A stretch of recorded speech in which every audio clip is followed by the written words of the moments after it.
जय श्री कृष्णा। आप सभी पर कान्हा जी की कृपा सदा बनी रहे। आप सभी का बहुत बहुत धन्यवाद जिन्होंने पूरे कार्तिक के महीने में हमारे चैनल पर इन कथाओं को सुना है। उम्मीद है आप कल से हमारे चैनल पर मार्गशीर्ष मास महात्म्य की कथाएं भी इसी प्रकार सुनेंगे। हमारे चैनल पर लगातार भागवत कथा भी सुनाई जाएगी। जब तक भागवत कथा पूर्ण नहीं हो जाती तो अपना प्यार आप भागवत कथा को भी जरूर दीजिएगा। मैंने आपसे अपने व्हाट्सएप चैनल से जुड़ने की बात कही थी, तो अभी व्हाट्सएप चैनल बनाया नहीं है। जैसे ही बनेगा आप सभी को मैं जरूर बताऊंगी और आप सब हमारे चैनल को भी ज्वाइन जरूर कीजिएगा। अगर आप जानना चाहते हो कि कार्तिक मास में अंतिम दिन उद्यापन कैसे करना चाहिए तो आप हमारे चैनल पर अध्याय 28 को जरूर सुनिएगा, जिसमें लास्ट में मैंने आपको सारी बातें बताई हैं किस प्रकार कम से कम सामग्री से आप उद्यापन कर सकते हैं। अब सुनिए आज का अध्याय। कहते हैं ना कि अगर भक्ति सच्ची हो, अपने भगवान के प्रति विश्वास सच्चा हो, तो भगवान अपने ऐसे भक्तों के लिए जरूर दौड़े चले आते हैं। चाहे उन्हें नंगे पांव ही दौड़कर क्यों ना आना हो, चाहे उन्हें अपने सारे काम काज छोड़कर अपने भक्त की पुकार सुनकर उनकी इच्छा पूरी करने के लिए क्यों ना आना पड़े, वो जरूर आते हैं। और जब बात हो कन्हैया जी की तो फिर कहने ही क्या। अपने भक्तों के लिए तो वो न जाने कितने कितने रूप धर कर आते हैं और जाने कितनी ही अनगिनत लीलाएं कर चुके हैं, और जिसके बारे में हमारे बहुत सारे धार्मिक ग्रंथों में आप जान भी चुके होंगे, बहुत सारी कथाएं आप पढ़ चुके होंगे, सुन चुके होंगे। तो ऐसी ही एक रोचक कथा है जब भगवान श्री कृष्ण ने अपने भक्त के लिए एक बड़ा ही अनोखा काम किया।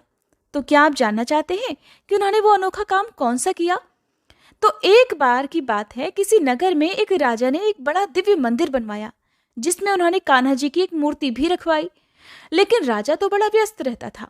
व्यवस्था के कारण उसने मंदिर तो बनवा दिया, लेकिन खुद कभी उस मंदिर में आकर कान्हा जी की पूजा नहीं की।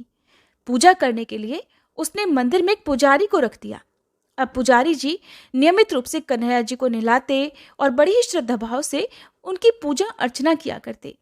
राजा भी रोज कान्हा जी की पूजा के लिए एक ताजे फूलों की माला भेज दिया करता, और जब वह कभी दर्शन करने आता तो पुजारी जी उस माला को उतारकर राजा को पहना देते।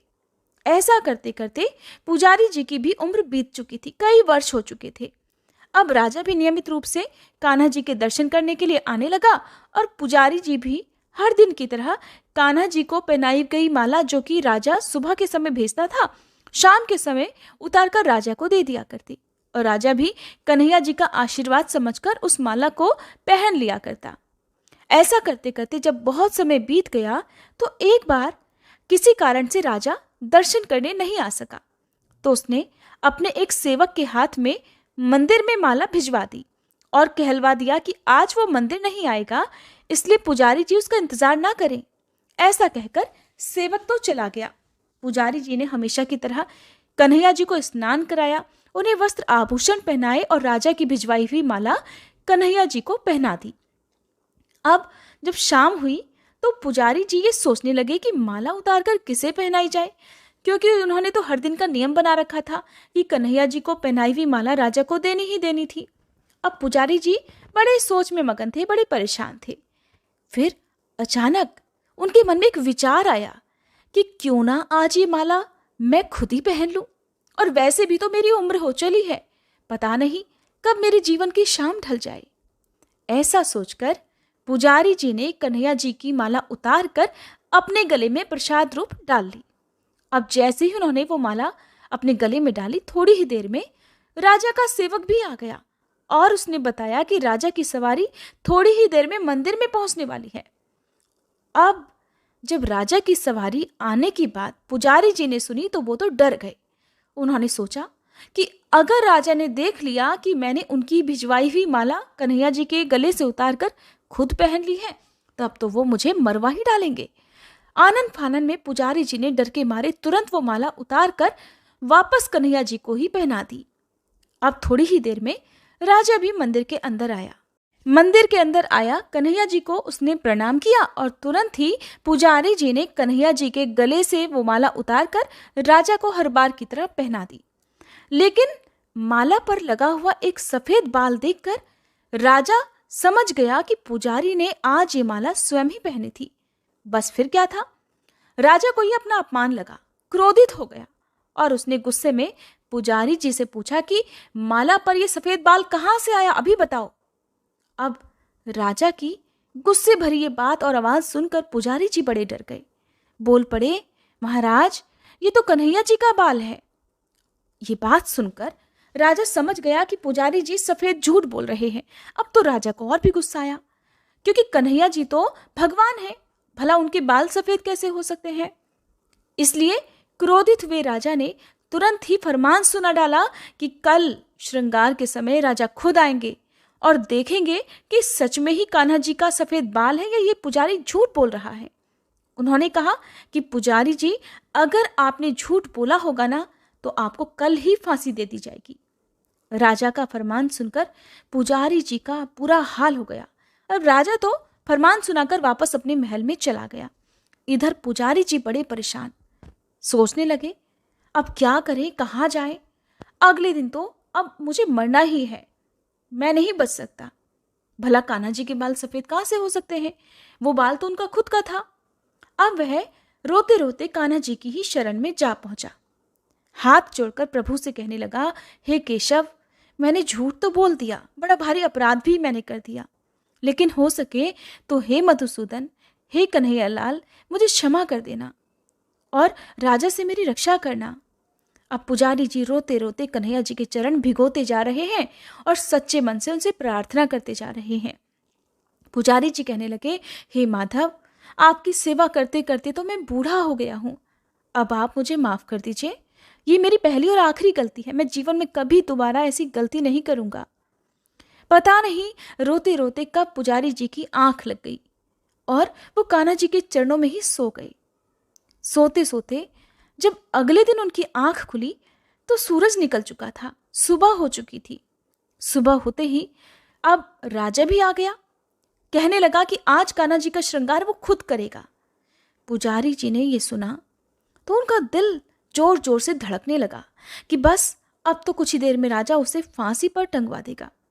पुजारी जी एक बार फिर से सच्चे मन से कान्हा जी को पुकारने लगे कि कान्हा जी, बस एक बार मेरी लाज रख लो। कान्हा जी, इस राजा से मेरी रक्षा करो, मैं जीवन में कभी झूठ नहीं बोलूंगा, कभी मैं ऐसी दोबारा गलती नहीं करूंगा। इधर कन्हैया जी का श्रृंगार करने के लिए राजा ने जैसे ही कान्हा जी का मुकुट उतारा तो देखा कि कान्हा जी के तो सारे बाल ही सफेद हैं। देखकर भी राजा को यकीन नहीं हुआ। उसे लगा कि शायद मरने के डर से, फांसी के डर से पुजारी जी ने ही कान्हा जी के बालों को रंग दिया होगा, इन्हें सफेद बना दिया होगा।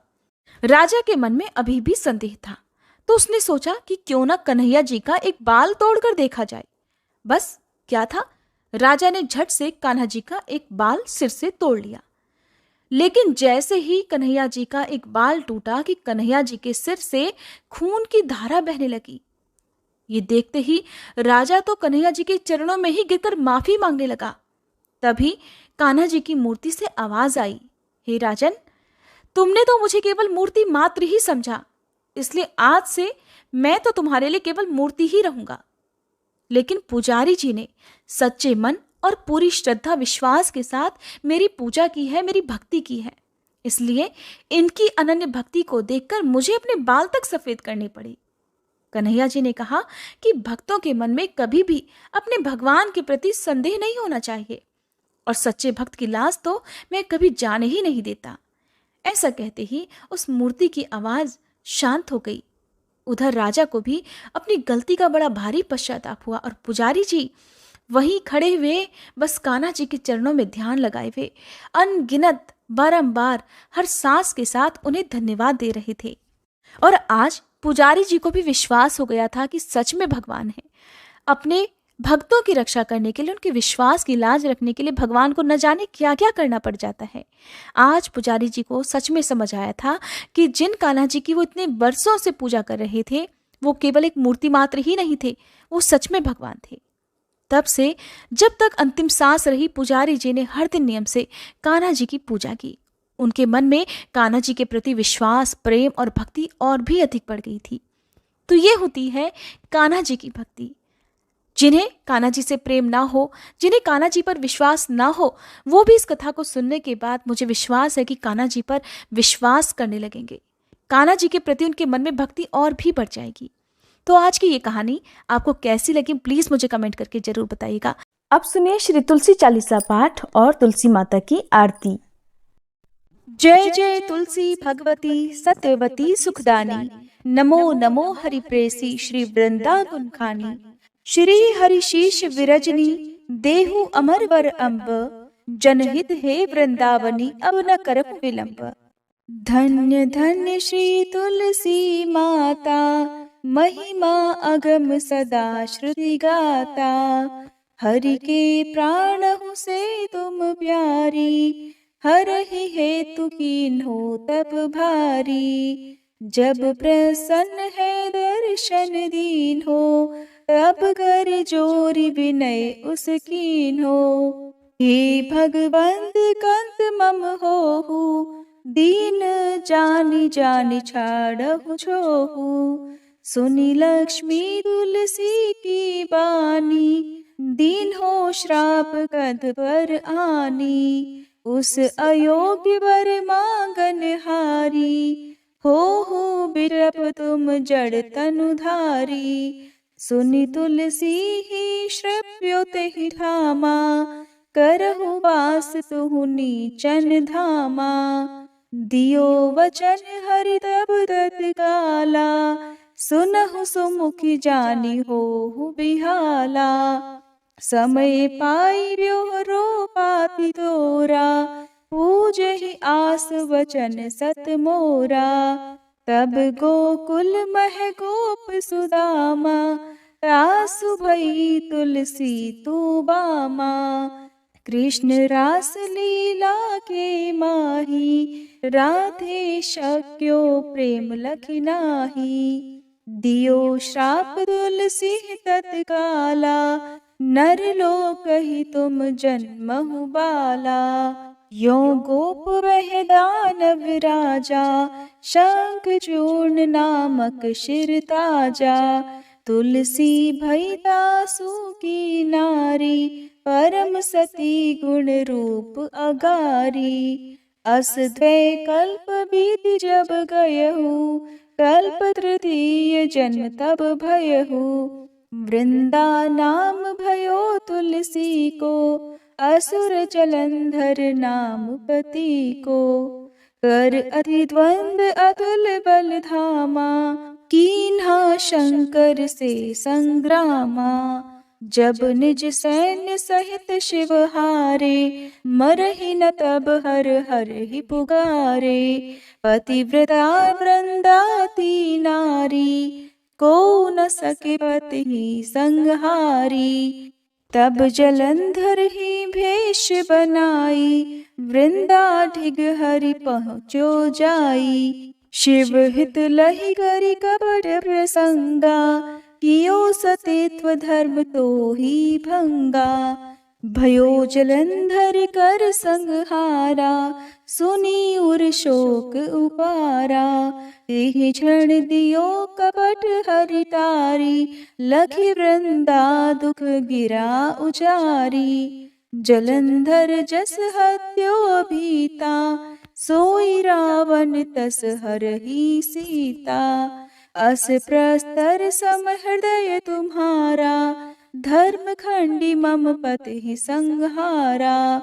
यही कारण लहि श्राप हमारा होवे तनु पाषाण तुम्हारा। सुनि हरि तुरत ही वचन उचारे दियो श्राप बिना विचारे। लख्यो ना निज कर दूत पति को छलन चाहियो जब पार्वती को। जड़ मति तुह अस हो जड़ रूपा जग में तुलसी बिटप अनूपा। धग्व रूप हम शाली ग्रामा नदी गंडकी बीच ललामा। जो तुलसी दल हम ही चढ़ई है सब सुख भोग परम पद पई है। बिनु तुलसी हरि जलत शरीरा अतिशय उठत शीश उर पीरा। जो तुलसी दल हरि शिर धारत सो सहस्त्र घट अमृत डारत। तुलसी हरि मन रंजनिहारी रोग दोष दुख भंजनिहारी। प्रेम सहित हरि भजन निरंतर तुलसी राधा में नाही अंतर, व्यंजन हो 56 प्रकारा, बिन तुलसी दल ना हरहि प्यारा। सकल तीर्थ तुलसी तरु छाही, लहत मुक्ति जन संशय नाही। कवि सुंदर इक हरि गुण गावत, तुलसी निकट सहस गुण पावत। बसत निकट दुर्वासा धामा, जो प्रयास ते पूर्व ललामा। पाठ करहि जो नित नर नारी, होहि सुख भाषहि त्रिपुरारी। तुलसी चालीसा पढ़ी तुलसी तरु गृहधारी, दीप दान करी पुत्र फल पावहि बंध्यहु नारी। सकल दुख दरिद्र हरिहार हुए परम प्रसन्न, आशय धन जन लड़ही कर बसहि पूर्णा अत्र।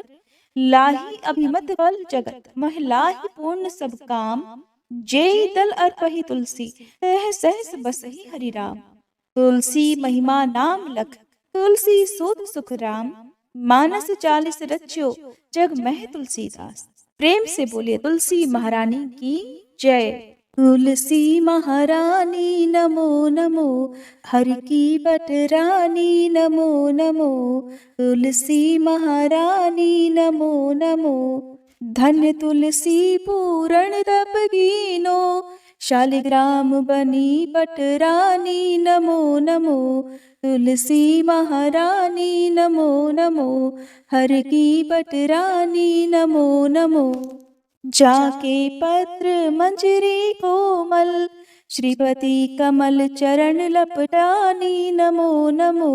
तुलसी महारानी नमो नमो, हरि की बटरानी नमो नमो। कौन महीने बोई रानी तुलसा, कौन महीने हुई हरियाली नमो नमो। तुलसी महारानी नमो नमो, हर की बटरानी नमो नमो। कौन महीने हुई तेरी पूजा, कौन महीने हुई बटरानी नमो नमो। तुलसी महारानी नमो नमो। आषाढ़ मास में बोई रानी तुलसा, सावन महीने हुई हरियाली नमो नमो। तुलसी महारानी नमो नमो, हरि की बटरानी नमो नमो। कार्तिक मास में हुई तेरी पूजा, मंगसिर मास हुई बटरानी नमो नमो। तुलसी महारानी नमो नमो, हर की बटरानी नमो नमो। धूप दीप नैवेद्य आरती, पुष्पन की वर्षा बरसानी नमो नमो। तुलसी महारानी नमो नमो, हर की बटरानी नमो नमो। 56 भोग 36 व्यंजन, बिन तुलसी हरि एक न मानी नमो नमो। तुलसी महारानी नमो नमो, हरि की बटरानी नमो नमो। जो तुलसी को सवेरे गाए, श्री कृष्ण के दर्शन पाए नमो नमो। तुलसी महारानी नमो नमो, हर की बटरानी नमो नमो। जो तुलसी को दोपहर गाए, खीर खांड का भोग लगाए नमो नमो। तुलसी महारानी नमो नमो, हर की बटरानी नमो नमो। जो तुलसी को सांझ को गाए, श्री कृष्ण की आरती उतारे नमो नमो। तुलसी महारानी नमो नमो, हर की बटरानी नमो नमो। जो तुलसी को रात को गाए, श्री कृष्ण के चरण दबाए नमो नमो। तुलसी महारानी नमो नमो, हर की बटरानी नमो नमो। सब सखी मैया तेरो यश गावे, भक्ति दान दी जय महारानी नमो नमो। तुलसी महारानी नमो नमो, हर की बटरानी नमो नमो। तुलसी महारानी नमो नमो, हर की बटरानी नमो नमो।